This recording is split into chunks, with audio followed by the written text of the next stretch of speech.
Well, there's nothing better than the first step onto a new permission.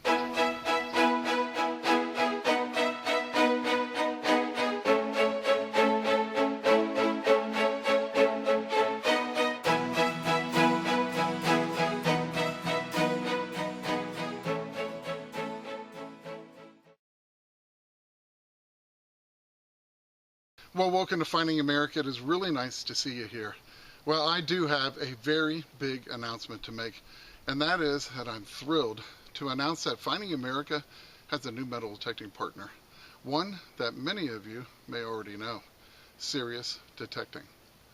With their incredible customer service, inventory kept on hand and in stock, superb prices, and excellent extras, it was an easy decision for me to make. Another reason I'm really happy to be teamed up with Sirius Detecting is because they're run by really good people. People who really know their machines and products and deeply care about the products as they sell to you. So I've put a link down in the video description below. I hope you'll go check them out. And on top of everything else, you'll also get to use our FAUSA code at checkout. And of course, every purchase you make also helps to support Finding America.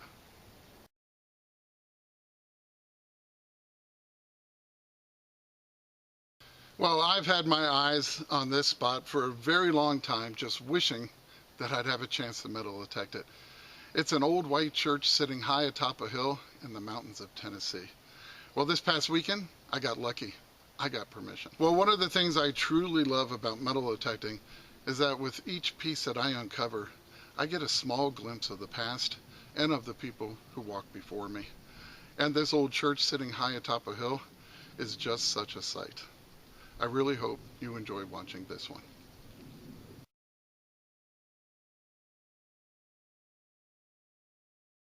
Well, I'm on a new permission, a very old church. It dates into the 1800s, and one that I have been after for a while. And as luck would have it, I was heading to another spot and I saw someone out here, and that led me to another person who could give me permission, which he readily did and said, have fun. So it has a big, huge circular drive, massive, like 2 house sites large. I can just picture the old wooden wagons and the horses coming up to church here, and then the Model Ts, and these places get me carried away. I love it. So it's been a little slow going for about 20 minutes, just digging up crusty zincs and things like that. And then I got a nice 84. Don't know why it was ringing that high. Sorry. Ooh, the pollen's in the air. But I dug down and I saw something kind of round, and it looked like a little knob, and I was like, so I gave it a wipe, and then I saw something, and I was like, wow, wait a minute. Check this thing out. I'll bring in on it here. It is, I'm assuming, some type of a workwear button, but look at this thing. It has a train on it, but not one like I've seen before. Look at that. Isn't that cool? And that is awesome. I cannot wait to get that cleaned up. It looks like a 30s train. One of those Art Deco models, and just killer. Absolutely love this piece. And so thrilled to have this as my first good find. And I'm just having a ball. There's nothing better than getting a new permission and hunting ground that you've never put a coil on. So let's see what comes up next.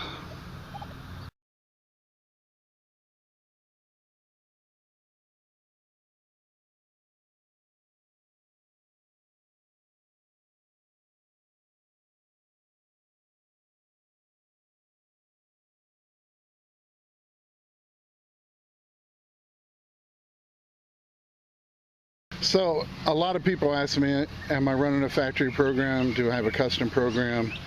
I run a factory program with just some tweaks that I like. And so I'm running it in fast. And I love that one because the reaction time goes up to 7.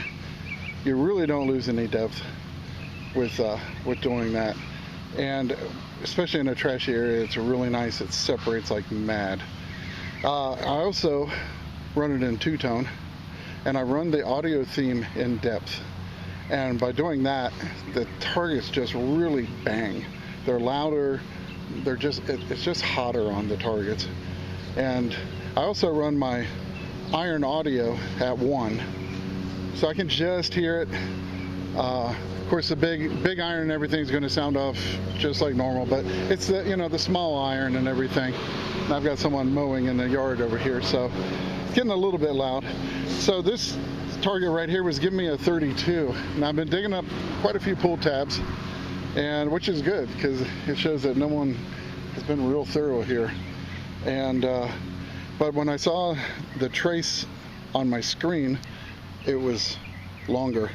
So I knew this was not going to be a pull tab. It was going to be something a bit longer. And it's just amazing what the Manticore can tell you in just a split second on that screen. So I popped it out, and check it out. That's my longer target. Lipstick tube, the bottom half, it looks like. I did wipe the bottom off to see if I could get anything. I don't see anything, but there might be something on the rest of it.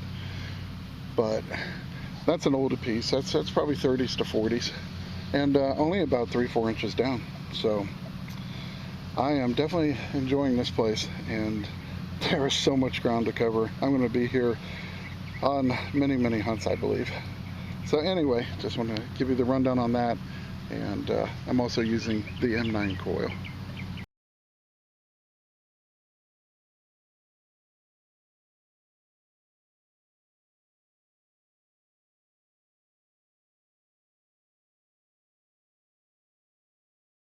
Well, I was just swinging in this bare dirt patch area and got a nice signal. I could tell it was iron, I could tell it was conductive, I could tell they were longer items too. So I'm like, hey, let's go for it. The ground's pretty soft, and I'm starting to have a lot of fun out here. First thing I pulled out was this big old carriage bolt. Some big bolt with a nut, pretty old. And then I got this little one. That's kind of weird how that worked out. So got that, and then I got this brass rod, and then there was still something in the hole, and I got a very cool old brass valve. Might be a gas valve or water, hydraulics, who knows, but it's pretty darn cool.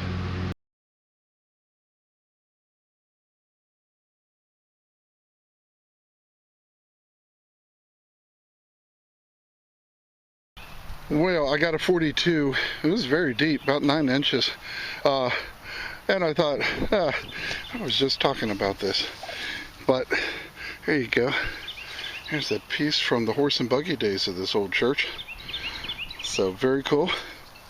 And always like finding that, because there's more old things out here.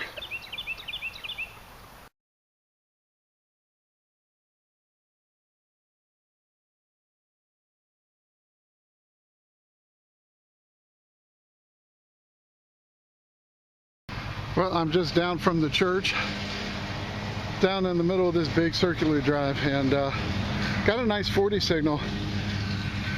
Only repeatable one way, but it sounded really nice, and I went for it.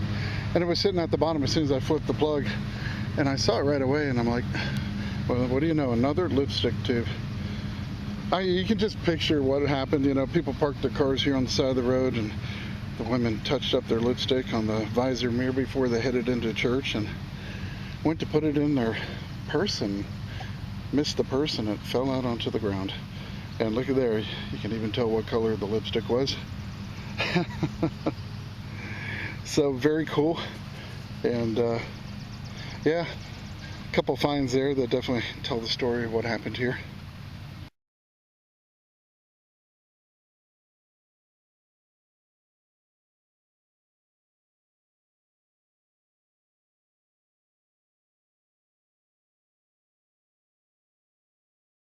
Well, one thing I've been finding lots of out here are mason jar lids. There's another one. I think I found 5 so far, and that's a pretty common thing to see at churches here down south.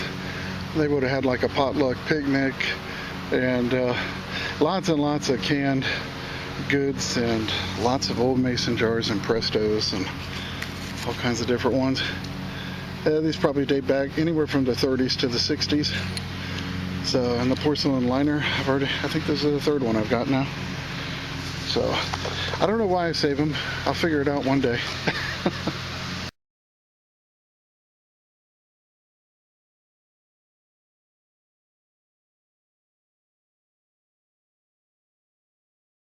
Well, got something nice in this hole.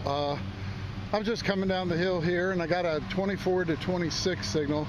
Kind of locking on 26 most of the time. Yeah, I was hoping for a nickel. I dug down through the dirt up on my drop cloth. Said it was in that pile of dirt. Sorry guys, like the whole neighborhood's mowing their lawns. And so it said it was in my dirt pile, and I took my finger and I just kind of moved the dirt down, and check out what I saw. Oh yeah, that is a silver war nickel. Yep, I don't know what year or anything yet. Very cool. Love digging these. Wow, this one's clean. Look at that. Let's see if I can get you in on this. Yeah, the sun's different angles here. That's going to be a 43. Look how clean this one is. Sometimes you get lucky with these, and sometimes you don't. But let's see. I always like to see what the mint mark is. That's going to be a P. Philadelphia. It definitely was in circulation for a while. The Monticello is almost worn smooth. But that's a beauty, and hey, my first old coin here.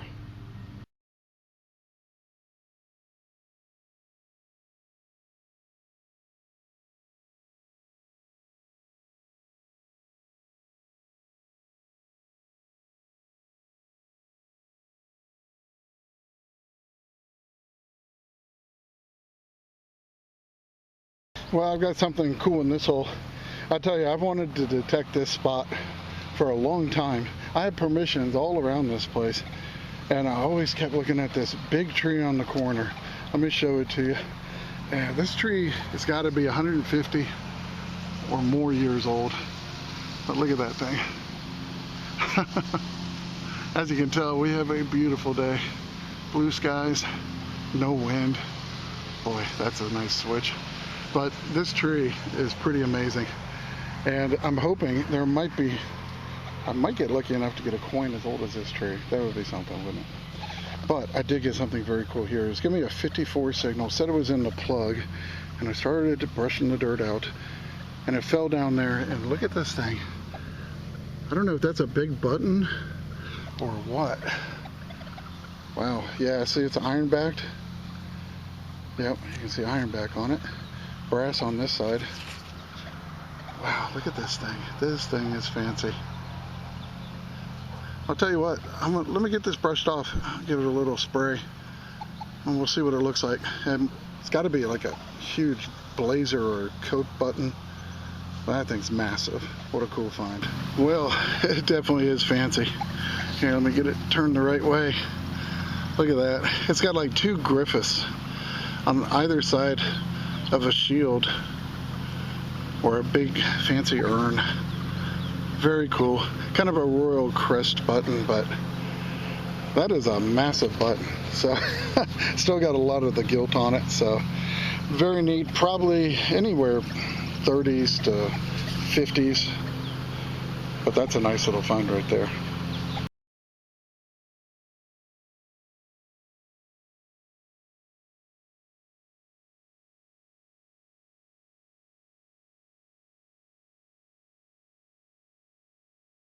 Got another nice little target right here, right next to the tree. I just got that huge crest blazer or coat button right there. Moved over here, got a 24. And I dug down through a little bit of the dirt up because I saw it right away. And check it out. I got a spoon or fork handle. Definitely an oldie. Ooh, boy, it's cleaning up nice. Wow, really cleaning up nice. Silver plate, but still, look at that. Yeah, that's nice. Little beaded border pattern. That's a really old spoon or fork, or what is called a utensil. Trying to see if it has a monogram or anything. I don't see one. But yeah, that's awesome. Very old. I'm gonna put that early 1900s, at least could go into the 1800s. But not too shabby. And yeah, you probably notice I got a lot of chatter in my headphones, but that's only when I lay the machine down, because I run this machine as hot as I possibly can on sensitivity. Like right now, I'm running it at 30. And you want to run it as hot as you can while it's still being stable when it's in the up position and you're swinging. If it starts chattering while you're swinging, you got that sensitivity a little too high. You just need to back it down. But I generally can run this at 30 like all the time, and that's why I can get a lot of these iffy targets and everything. So, but that's why as soon as you put it down, it'll start chattering. But I treat it like a hot camshaft in a muscle car.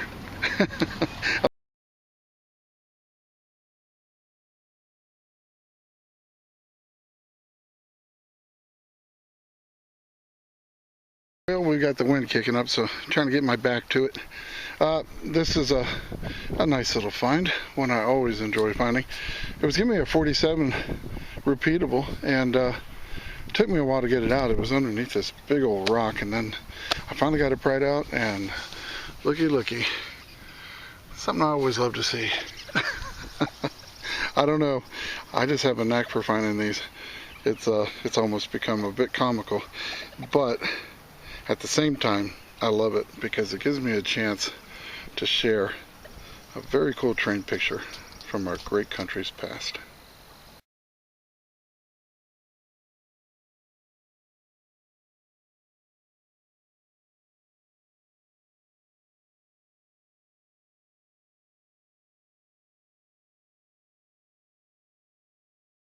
Well, I was making my way back to the vehicle to get a whole bunch of cold water.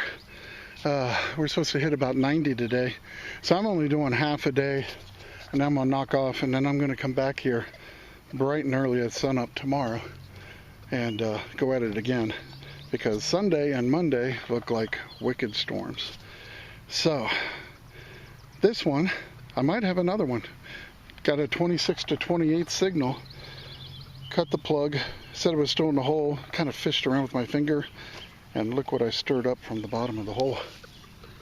And I think that's going to be another war nickel. I really do. So let's pull it and find out. Oh, I haven't looked at this one yet either. Boy, this one's definitely got the coating on it. It could just be a regular nickel, I guess. 1940s, that's for sure. 1940. See if you can see the date right there. Not a war nickel, but a nice old coin nonetheless.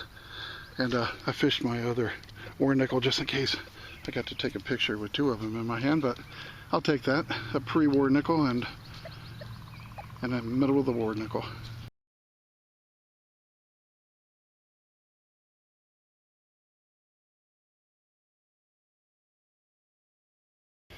So this one gave me a 63-64 on the VDI on the Manticore, and I popped the plug, said it was still down there, so I went down about 6-7 inches through the dirt up here. The dirt clod broke apart and out slid an old penny, and I'm kind of thinking that's going to be an old weedy, so I haven't looked at it yet. Oh, beautiful. Man, this is nice. Check out how clean that one is. That is pretty awesome. Wow, I am so thrilled that the pennies come out this nice. So, not sure if I'm going to be able to get a date off. I'll tell you what, let me give it a little quick clean, and we'll see what year I have, but it looks like a nice old green one. Well, hopefully you can see it. It is a very clean early penny, and it is a 1919. Just a beautiful coin. I sure hope I get some Indians out of here, because these pennies are looking absolutely fantastic. And there it is, with the wheat ears and the 1 cent. I don't care. I've been digging these things for 45 years, and I still love digging a wheatie. It's just it's a little piece of history, just like everything we find. So Very cool. 1919.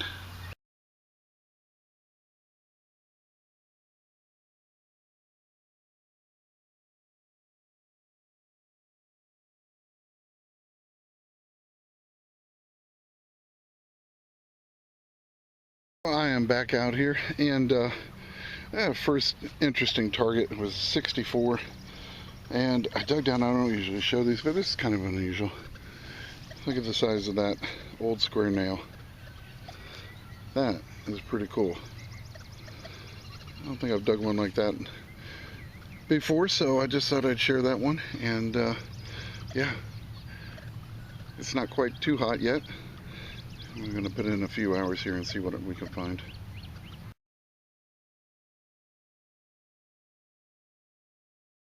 Well, I crawled under this pine after getting a mid-60 signal. I pulled out a bent nail, then the signal got quite a bit better.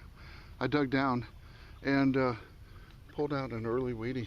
I've been cleaning it up, and this one is going to be a 1916 from the Denver Mint. Man, if that had only been a mercury dime.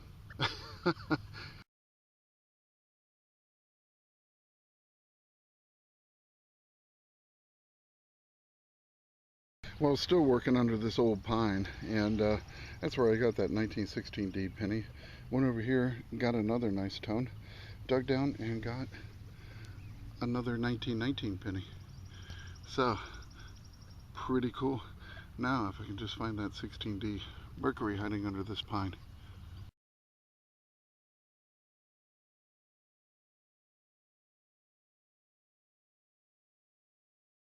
Well, I got the two old Wheaties right here, and I moved further under the pine, and I got a nice 2930 signal here. Normally a pull tab, but digging everything as always. So I crawled under here. Let me get you down under this pine, and pulled it out. It said it was still in the hole. I pulled out some dirt, and check it out. I'm almost positive I have, this time I'm pretty darn sure I've got another war nickel. And let's find out. Oh yeah, I don't think there's any doubt about this one. Yeah, another P mint mark. Ooh, let's see how this cleans up. Man, that's awesome. Two war nickels out of here. A lot of early Wheaties. It's a good sign. Not as many high tones as I'd like, but you know, over the years in the 80s and the 90s, this thing could have been high toned to death.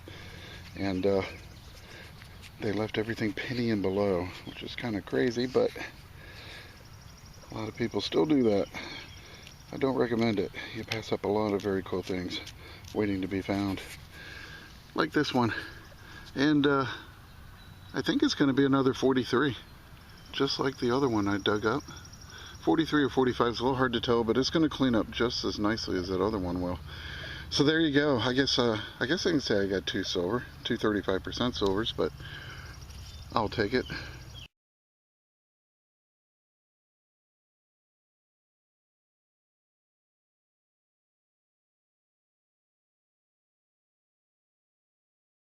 Well, down here, right up against the base of this tree, I was getting a big, long iron target, and I thought, well, let me get it cleared out and see if anything's being masked, which is kind of normal procedure.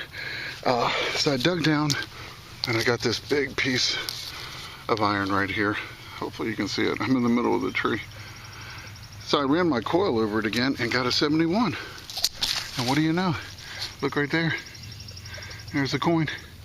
Completely masked by that big piece of garbage. I'm gonna pull it out here and see what I've got. What do you know? Look at there. I got a Wheatie. Another one under this tree. That makes 3 Wheaties and a silver nickel under this tree. It pays to bushwhack. And yeah, so that's pretty cool. I'm glad I cleared out that piece of garbage because this thing was sitting right beside it. Never even heard a peep from it. So let me get it cleaned off and I'll see what year I ended up finding here. Well, what do you know? It's the very last year of the Wheatie. 1958 Denver Mint. Pretty darn cool. Yeah, it pays to clear those big targets. You know, it could have been a silver dime sitting right next to it. So that's awesome. And yeah, I've got quite a few coins from under this tree so far. I think this is the 7th old coin I found here. So it is definitely a lot of fun.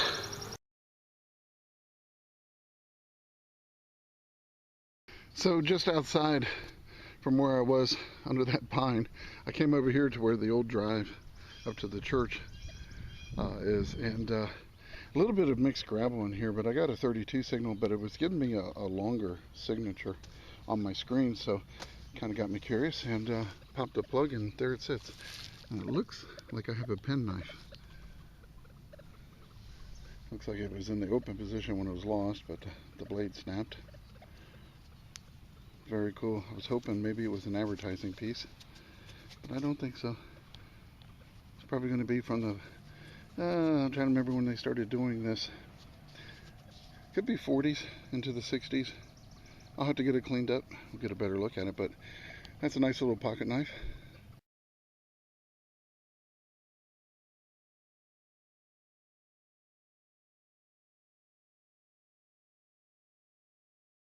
Well, I am a short distance from the front steps of this old church. And the only problem with this area, there are some big, really old pines, and the root system on these, you can just see them above ground. Underground, they're crisscrossed and every which way. It is a mess underneath the ground trying to get through. But I had a 5960 signal, and it just sounded good, and I started digging, and the roots are just, I just have to like worm my way through them, 1/8 of an inch at a time. But it kept sounding better, and it was moving around in the hole, and I'm like, okay, I know it's there. So I finally threw up a little bit of the dirt up onto the drop cloth, and looky there. There's a green penny. I don't know. My luck is, well, I like digging the Wheaties, but I've dug a lot of them. I was kind of hoping for something a little bit older, maybe. I don't know. But I grabbed the camera as soon as I saw that hit the drop cloth. So let's find out together. Let's see.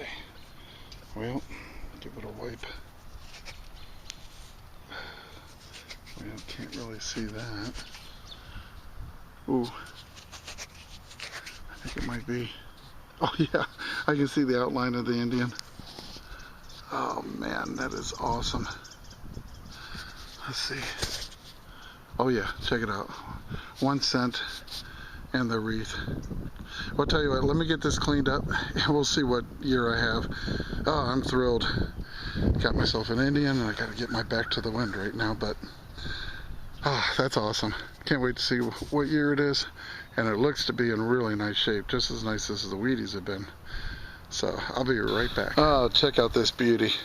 I knew there had to be one here somewhere. 1897, and it is in really nice condition. That should clean up really nicely. A lot of green on it. Look at that. I'm thrilled. I'll tell you what, it's been a lot of fun hunting at this old churchyard the last couple days. And yeah, I'm just so glad I finally got an Indian. I knew if I did find one, it was going to turn out to be a really pretty coin, because this soil is very kind to the pennies.